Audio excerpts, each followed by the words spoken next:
difficult conversations are worth having. This is one with William A. Adams, a tech executive at Microsoft, and a black man. We're going to talk about a number of topics on this bonus episode of The Business of Tech.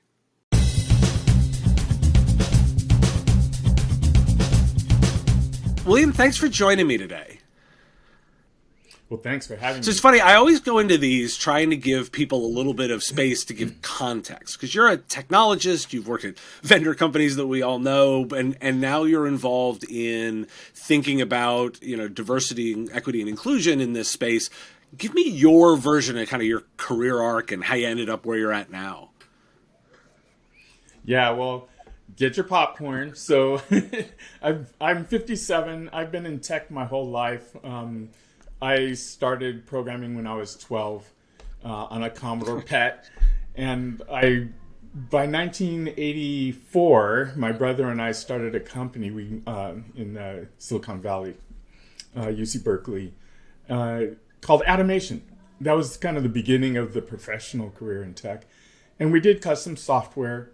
It was on platforms that were not Microsoft. So it was we were heavy into the next computers, helped Steve Jobs land some big sales. But that was a very small pond, And then eventually I went through a couple of other things, and eventually I ended up at Microsoft in 1998 to work on this thing called XML. And I've always been a developer. I was a dev manager in that team, ran that for a few years, created some interesting things like SOAP. If you've I've heard of that one. Or this other thing that seems to be popular still called System.link, which is it's called Language Integrated Query, which is how we interact with databases and do stuff. And then I jumped off in 2005 or 6. I joined a group called Engineering Excellence, which was about training our engineers how to be better engineers. Because that was at the time where we were suffering from internet scale viruses and worms and whatnot, And I thought, well, teaching engineers how to do better engineering is probably a worthwhile thing. So I jumped into that. I lived in India for about 3 years, 2006 to 2009. I set up Engineering Excellence there, trained up about 1,000 engineers over those 3 years in a particular way. And then I came back in 2010 to help create the first services on Azure, which was this thing called Access Control Service and Service Bus. And then in 2015, I was kind of looking around of what's a big challenge? What's a big business challenge? And I connected with one of our CVPs, corporate vice presidents, who said, oh, there's this diversity thing. And I thought, okay, let me go jump on that grenade. And I looked around the company. I saw that we were doing a lot of what I would call pipeline stuff, which is K through 12 programs. And, they're all feel-good programs, spending millions of dollars. But we weren't doing a heck of a lot to actually hire women and minorities. So we were feeding the pipe, but we weren't consuming the pipe. And the problem was the way we consume talent is we go to colleges and universities, and we go to industry. So colleges and universities, like a CS degree, classic sort of stuff. And the industry is 10 years of experience, So the people you're looking for are neither of those, right? They're people who probably have STEM degrees, but they're in different fields. They didn't go to the top 15 schools. They're in different careers already, and they've decided to switch to tech. But you don't have a way of looking at their resume, because you say, well, you don't have a CS degree, you're not from one of these schools, you don't have 10 years of experience, in the circular bin you go. So what was missing there was what we now call an apprenticeship program, which is 3 months where we train you up for a month to make sure you can work in the Microsoft way. And then you're in a team, just like a college intern would be, and you're writing code and doing whatever, project management, whatever it is. And then at the end of that time, they get to decide whether they're going to hire you or not. And then they do or they don't, right? So this has been the arc of my career. I started out mostly self-taught. I went to UC Berkeley, electrical engineering, computer science, where, again, they don't really teach you that much, because at that time in the 80s, programming was just something you did on, to make the hardware work, Yeah. right? It wasn't like, it said computer science, but it was like, the guy who created Pascal was the lecturer and, and stuff like that. So that's the arc of my career, and now I'm at this phase, which is okay. I've had 35 years of techness. How am I going to help my tribe? Or am I just going to retire and go off to sit on a beach and say, well, I done good? It's like, no, I'm going to help my tribe. So that's where I am now. I'm going to ask, because I like the way you just described it. How do you describe your tribe? What's the definition you're applying to that? That's an interesting question. And there's a process of discovery I'm going through to exactly define that. Because you would think, oh, it's black people. It's like, which black people? The rich ones that are going to Stanford, or the poor ones that are failing out of the high schools in Atlanta? I mean, who are you talking about here? Am I going to help? What am I going to do for black farmers, who are losing their land at a fast clip? So I'm in the process of discovering who my tribe is. And for me, it's really interesting because, I'm black. I identify as black. I grew up black, and the world treats me as black. But I grew up in a white world. So, at Microsoft, for example, I've been there 24 years. And until the last 4 or 5 years, the number of people I interacted with who were black, I could count on one hand, and they were never in my org. I mean, it was usually, oh, you're black too, and they're off doing whatever they're doing somewhere else. So I grew up in a white world, and I grew up as an engineer in a white world. So my tribe is it just engineers, but they're black, or is it, So it's a process of discovery, but loosely speaking, it's melanin-enhanced people who find tech interesting and want to pursue careers in tech. What a fantastic engineer answer, too. Yeah, I mean, it's like that's the best I can do. So using that as context, I'm going to tell you my interest in this topic, started. It starts when it starts, right? So it starts the summer of 2020 as I'm looking at what's happened in the George Floyd, the pushback, the answer, the calls, however you want to describe it. And I looked and I said, yeah, I should think about this more. I have realizations, and I should think about this more. I'm a white man in technology, right? And I also I always describe it as I'm also a full-throated capitalist, right? I like building businesses, and I like finding competitive advantage. And my thought on this has always been if I don't look enough like my customers, if I don't understand enough about my customers, I am missing out on a segment of the market.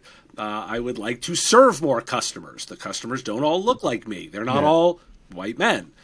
So there's many dimensions to this, right? There's I need to think more about what it's like to be a woman. I need to understand what it's more like to be, a person of color. Like, I need to think about these things because I like selling products and services to them, right? Like, literally, it's just this very practical kind of answer of I'd like to look at it that way. So I've tried to invest time, and I look around our industry and I say, all right, it looks a lot like me.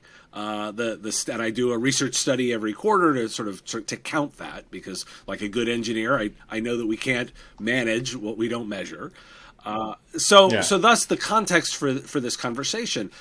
I think my first kind of question is one of those ones that, it's listed literally on the kind of podcast pitch.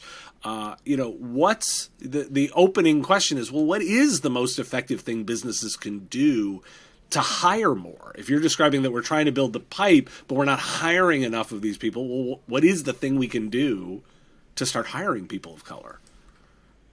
Yeah, I mean, it's an interesting catch, because I'll tell you and I'm just being brutally honest here. The process that companies like the one I've been in for the last 24 years typically does is a George Floyd incident happens.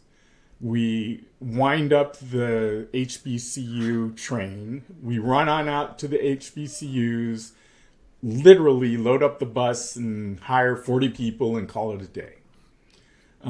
It's guilt hiring, and we don't even care what jobs we put them in, and within a year they're all gone.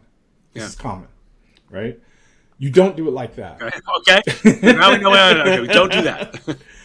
You don't do it like that. Now, I'll give you a story of something that I did, and we can talk about Africa. But in Atlanta, the first thing I did was I went out and we created a document. I sent someone to go and do interviews. We interviewed community members. We interviewed people who were at Microsoft. We interviewed people who were just local influencers, politicians, rap artists. And the question was, who are you? What are your aspirations? What do you care about? When you go into communities, Black communities, Hispanic communities, whatever, they want you to know that you're invested in their community. And you're not just coming in to helicopter hire out of their community. Because what you're doing when you hire the best and the brightest and you take them away is you're decimating the brain trust of that community, right? It's like, oh, we got your top 100 people. It's like, well, who's going to help us now? Right? You took them off to Redmond, and now, who's going to help us figure out our local problems? So one of the things I think is ideal is you have to meet people where they are. And this is not easy for every company, particularly smaller and medium-sized companies. But meeting people where they are, showing that you care about their community and you want to invest in the community. Showing up as an imperialist power, not the best thing, right? And I'll say this for, we went into Africa in the last, 5 years, 2017, 18. I took a trip to Nigeria and Kenya. And we were like, all right, we're going to create a development center here, right, in Africa. 'Cause we had zero engineering in Africa, if you can believe that. And the thing that I said in that context was exactly what I just said, which is we're not going to follow a brain drain strategy here. If you're going to hire, you have to hire and keep them here, right, if they want to stay here, right? And now we're up to, I think, 650 or more employees between Kenya and Africa. And this is just in 4 or 5 years. And it was explicitly this: I care about the community there. And by bringing high-tech jobs to there, I'm enhancing their community without taking their brain trust away, right? COVID helped this, actually, because it accelerated the whole, hey, you can work from anywhere. It's like, yes! Therefore, stop trying to brain drain these communities. So I think a key is to have a culture within your company that says, I care about the community that these people are coming from. That's the first thing. You can't go in and just say, I'm going to get my check boxes, because that's the path to failure. No one ever succeeds at that. So that's the first thing, because people know it. You can smell it when someone's just in it for themselves. And the second thing, I know this is making it long-winded, but the second thing is it's about cultural change within your company as much as it is about anything having to do with the candidates you're trying to hire, right? The biggest thing that the LEAP program did was change the culture around hiring for our company. We're now aware of how to look at people differently.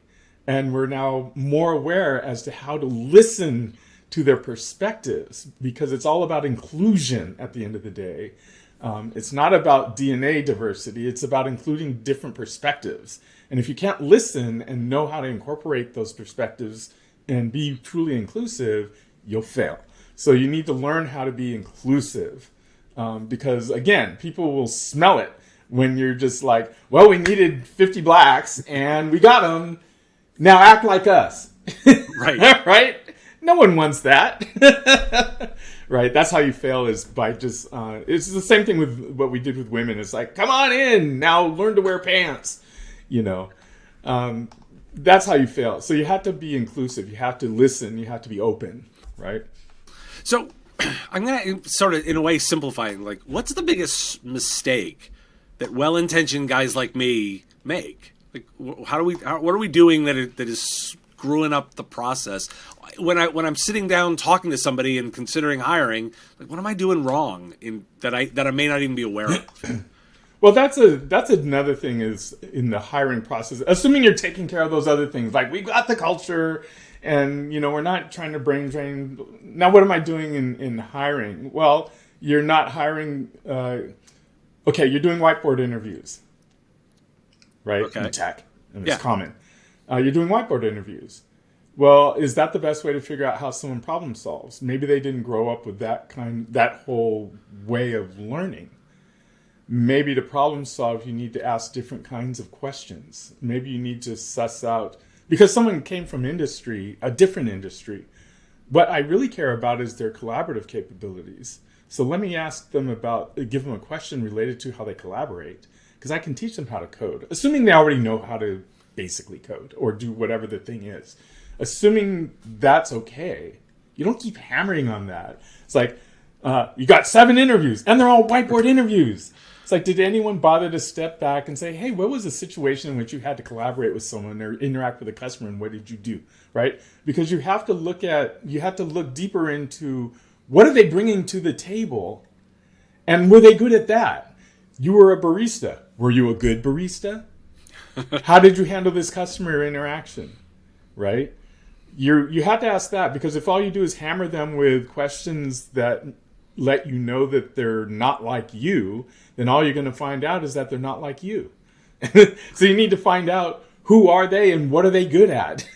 Right? Right. So that's the mistake we make, is we don't listen to who they are. All we do is we're trying to figure out, are they like us? Right? And I'll say it succinctly as, we're trying to see whether they meet the bar rather than fit within our net, right? When you're trying to be inclusive, you're casting a wide net. You're trying to be including people. When you set a bar, the elusive bar, all you're doing is trying to exclude people, right? So you have to flip that script and say, I'm not trying to set a bar. I'm trying to cast a net. All right, and I want to revisit culture, because you said assuming you get that stuff all right. Well, I'm actually generally assuming we probably haven't. Yeah, I'm being generous there, right? Yeah, and in fact, I think we may. It's important to talk about hiring, because that's something that we think about. But what are we screwing up on the culture stuff? Particularly, again, if I'm thinking about these small orgs, right? If I'm an org that has 20 or 30 people. HR is a part-time job, right? Like, that's not for somebody, yeah. Right, for somebody. What are we getting wrong here, even philosophically or tactically? What are we getting wrong in culture? Yeah, that's a hard one, right? Because culture is very visceral and very much, who am I? Especially with a smaller organization, right? It's like 20, 30 people. You're probably in the same town, and that town has a culture, and it's got a certain population, and you may not see any black people, right? Yeah. So how are you going to hire a black person in a place where they don't exist, right? And you may have attitudes towards women or towards neurodiversity or towards LGBTQ or whatever, right? You have that culture within that community, and it's hard to say, well, we're gonna throw off our culture. It's like, So it's really an evolved and aware emotional maturity, right? That the organization has to have. You can't fake it, right? So really, is the organization emotionally mature enough to have this kind of inclusive conversation? And then is the local population even there, right? So I don't know. It's not an easy. There's no easy answer there, other than you have to have the emotional maturity. Now, a gigantic place like Microsoft, there's enough people who have the emotional maturity that you can make some inroads. But culturally, from the top down, even we have our limitations. That's it. You have to have the emotional maturity. You have to be able to look at the problem straight on. You have to look at George Floyd and not flinch and say, what the hell? What are we going to do different? Right? Right. And it can get weird, though, because then you're like, well, who has a black friend? Let's bring him into lunch and ask him questions so he can become woke. That's a weird conversation. Well, and I would think it's an unwelcome one. I mean, it is unwelcome, because I'll tell you, because I've had these conversations, and what I'll tell you, if you came to me and you said, William, I want to hear about your experience, I would tell you, we can't have that conversation until you can examine why your tribe is so murderous towards my tribe, and get naked like me, so that we can have that naked conversation. Because for me, it feels like you're observing me as a monkey in the zoo. You're going to come in, I'm going to tell you all my stuff, and then you're going to walk away. It's like, oh, thank you, that was a good conversation. Why would I invest in that, right? Why would I put my emotions out there to make myself bare like that when you're not in a state to actually do anything. So what I tell people who want to have that conversation, and this is what, if you get it right down to the brass tacks of it, it's like you have to be willing to get naked in that conversation and get raw emotional and be willing to transform yourself when you walk away from the conversation. If you walk into the conversation just to observe and go, oh, that's very nice and interesting, with no intention of actually changing anything, then it's pointless. You won't evolve, right? Well, I mean, it's all right. I'll go out on the limb here and sort of speak and say, like, this always. I know for me, this is always feels a very dangerous territory, right? Like, I know in many ways there are lots of ways I can get myself in lots and lots of trouble, but I also know, and I've internalized a certain statement. I love your reaction to it. That racism, discrimination like this is a white people problem in that we created it to build a power structure, and in a way, it's our problem to dismantle. I don't like that as an engineer because I always look and say, like, I want as many hands as possible working on a problem, and I want as many perspectives. But there feels like a reality to that. So when I say this, like, I had you on because your profile lists it as diversity is something you want to talk about, versus I looked at your profile and said you're a black man. But at the same time, I also know, like, there's a reality there that we have to talk about of different perspectives. What's your reaction to those statements? Am I totally off base? Am I looking at it wrong? Well, it's a progression. So I think there's certainly, there's two sides to this. I think you being the white male, certainly there is white society needs to look at itself and say, why are we the way we are? And a lot of this applies to the United States, right? Like when you go to Africa, it's not about black and white. It's about tribals and various other slices, and it's about women versus men. But in the U.S., we recognize that, this country and your advantage has been built up over the 200 years on the backs of certain other people who were oppressed, right? That's just the fact. That's what this country is. Some people can come to grips with that. Some people can't. Now, you're not going to be able to dismantle it. It's too ingrained in the system. Now, you can be enlightened and you can go forward and you can say, I'm going to try my best not to perpetuate that advantage, but you're not going to give away your millions of dollars to black people. It's just not going to happen, right? So that's one side is great. Become aware. That's great because then your children have a better chance of not living off that same subjugation. Now, you don't want them to end up in the gutter, right? And you're going to fight like heck to not have that happen. And you will, in fact, use your advantage like anyone would. The other side of it is my people have to get off the hand, the hand that's feeding them. We're not going to get our 40 acres and a mule again. And this is why I, as a black guy in tech who've kind of made my, I've been successful. It's up to me to reach out to my community and say, hey, we can do this. I'm going to help. I'm not going to just go off to the beach and say, well, good luck. Right? I'm standing on the backs of the people who fought to get me into a position where I could have whatever advantage I do have. So it's up to me to pay it forward for my people as well. So so it's a two-edged thing there. Not two-edged. There's two components. It's not all on you. You can only do so much, right? I, for my part, have to do my part, right? And I'll say it like this. I had this conversation with one of our VPs after the George Floyd thing, and I said, I don't need you to give me handouts. I need you to just get your foot off my neck, right? I'll do the rest. Just get your foot off my neck, right? It's as simple as that. I'm not coming for what's yours. We're going to create more stuff. There's enough stuff for everybody, but just get your foot off my neck. Right? Well, I always quip, and I this is a silly sort of statement, but it helps me think about it. Love is not pie, right? And opportunity shouldn't be pie. Right. There's plenty to go around. And by the way, if we invest in it, we make more. Right. and making more is generally what we're all trying to do as business owners too, right? Like I want to create something out of nothing.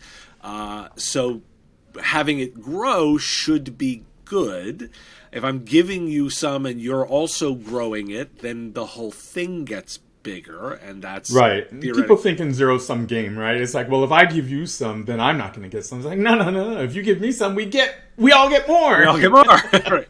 So I want this to be a bit of a conversation. I'm going to pause and sit, sort of again, try and ask, like, William, what would you ask me in this situation? Like, what would you, what is the kind of question back that helps drive this conversation?